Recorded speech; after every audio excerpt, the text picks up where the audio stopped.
If you absolutely love office supplies and planning, but you've never really gotten the whole finishing the plan thing down, you're going to want to hear this. I am you. I've been you. I'm obsessed with planning. It's the most fun part of the goal setting process.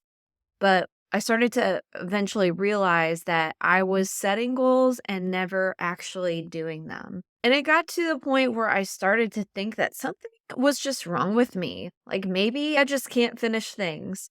Part of me knew that that couldn't be the case. So I started to investigate where things were going off the rails in the execution of the plan toward my goal. And what I realized, I was allowing the way I felt to be the reality. That's when I realized in the planning phase of executing any goal, you should anticipate how you think you're going to feel. What are the emotional obstacles that are going to pop up?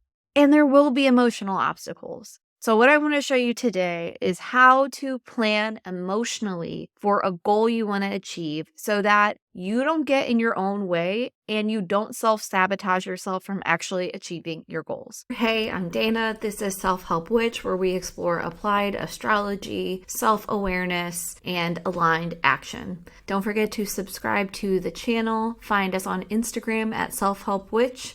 Find ways to work with me at selfhelpwitch.com. Today we're getting into the mindset work that needs to happen in the planning phase that most of us don't even think about. It's so easy to get swept up in the practical to-dos in the planning phase that we don't even think about what that's going to be like on a day-to-day basis. And if we try to do too much too soon without thinking about how it's going to make us feel or what it's going to bring up, 9 times out of 10, we're not going to have the persistence and the motivation to continue. So today I'm going to tell you the 3 angles I think about when I'm emotionally planning a goal. What emotions am I preparing for, and what I do to get in front of those emotions so that they don't get in my way. The first emotion I think about when I'm planning from an emotional standpoint is fear. Most of the time, if an emotion is getting in the way of us accomplishing something, the root of that emotion is fear. So let's use an example of someone who's got a goal to establish a meditation practice. They are planning, practically speaking, on waking up at 6 a.m., which is maybe 30 minutes earlier than they normally would wake up. They're going to use an app and meditate for 10 minutes, and they want to establish that as a practice that they do every day. That's the whole goal. Even with something as simple as this, fear can get in the way. We often think of fear as like running from a bear type fear, but this fear that I'm talking about is much more subtle because you really wouldn't notice it unless you were looking for it. It's the kind of fear of what you're gonna lose when inevitably this person who's starting their meditation practice has the moment where the alarm goes off at 6 a.m. instead of 6:30, they have to decide to get out of bed. And they may decide when that alarm is going off, you know what, I'd rather sleep in. I would argue that at the bottom of that, there is fear of what they'll lose by not sleeping in. And as someone who hits the snooze button a lot in life, when I hit the snooze button, it's because I'm worried that I'm going to have a harder day because I didn't sleep in. So you see how at the bottom of that, there is fear of what you're losing. In this case, what you're losing by not sleeping in. We don't want to think about that for the first time when it's happening, because in the heat of the moment, we're going to choose the thing that's easier and that's more familiar. In that case, staying in bed.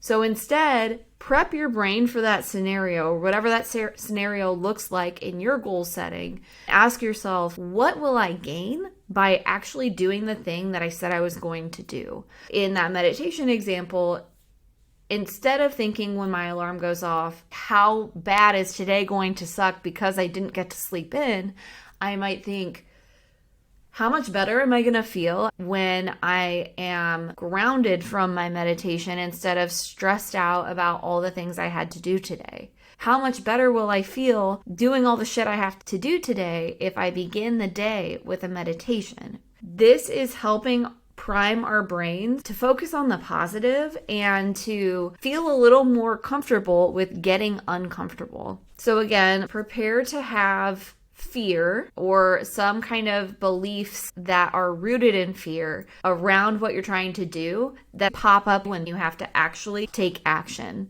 To help you avoid that, think about what that fear or what that feeling is protecting you from and what you're afraid you're going to lose by taking the action.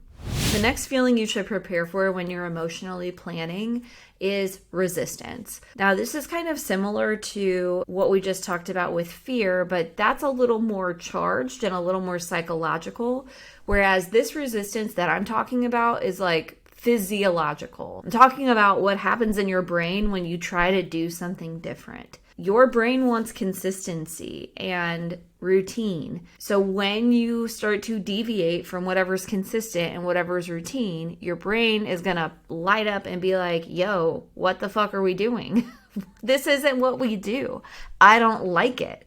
So you will feel on some level that resistance, and it will make it all the more easier to metaphorically hit snooze on whatever you said you were going to do. We've already talked about the way to combat this kind of fear and resistance on an emotional and psychological level, but on a physiological, what your brain craves kind of level and tricking your brain into going into something different, you can use microhabits. You probably already know about microhabits. They're just simple things you do that you stack on top of each other to create new routines. So in the meditation example, a microhabit could be putting out your cushion the night before, closing all of the apps on your phone except for the meditation app you're going to use the next day. And then when you wake up, you might light a candle, meditate, and write one line in a journal. Microhabits work because you don't have to think about them. They're so small that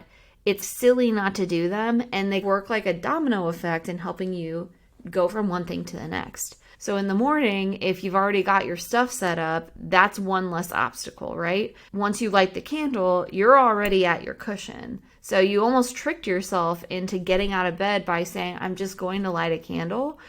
Even though you know you're going to meditate, it's like you're not getting out of bed to meditate, you're getting out of bed to light the candle and then maybe to like put on a robe and then to sit down and meditate. So you get out of the thinking part that might just kind of sabotage the whole thing and you just take action. And that's really the key to all of this, is taking action, which leads me into tip number 3. Now, this last one is my favorite because it combines the emotional planning with the practical planning. It's more of an exciting thing to think about, and that is preparing for success. I think so often we go into a goal with only the finish line in mind, and it can, one, become really demotivating when it might take longer than we thought it would to get to that finish line. But 2, it makes our happiness contingent upon something in the future. Obviously, we want to be able to access happiness and contentment every single day. We don't want it to be only when XYZ is true can I be happy and fulfilled. So in order to make our goal reaching more sustainable and to find success and contentment in every moment, we plan for success every single day. So we're going to break down the goal into small, tangible steps. And when I say small, I mean really small, like 1% of whatever the 100% is. What that will do is set you up to have a win every single day, and you're going to actually make progress toward your goal. So in our meditation example, let's say that 1% better was I meditate for 30 seconds. That may seem ridiculously small, but that means you set up your stuff, got out of bed, and actually did what you said you were going to do. Once you've done it for 30 seconds, sometimes we just keep going. And even if we don't, the bottom line is we did what we said we were going to do, and we create the snowball effect to keep going. And we can keep winning more and more. So we can increase from 30 seconds to 45 seconds to a minute to 5 minutes and so on and so forth. This creates sustainable progress And it helps you get that dopamine rush of, oh, I did it every day. So to recap, emotionally prepare for the feeling of fear coming up. It's trying to protect you from something because there's a part of you that feels like you're going to lose something by doing something new. So anticipate where you might feel like you're giving something up and where that feeling is coming from. Number 2, anticipate resistance because the brain does not like to get out of its routine. Think about where you might feel that resistance, hitting that metaphorical or literal snooze button, and how you can stack some habits around that moment so that it feels easier and you think about it less. You almost trick yourself into doing it. And then finally, plan for success. Make your execution of your plan from a practical standpoint so that you get one step closer every single day. Make it super small and super sustainable, and celebrate your wins. Every time you take a step that's aligned with your goal, make plans to celebrate. Know that each day you are accessing contentment in the here and now, and you're making it closer and closer to the big finish line goal that you set for yourself. All right, I hope this was helpful. Don't forget to subscribe to the channel, like the video if it was helpful. Let me know what questions you have, and I'll see y'all next time.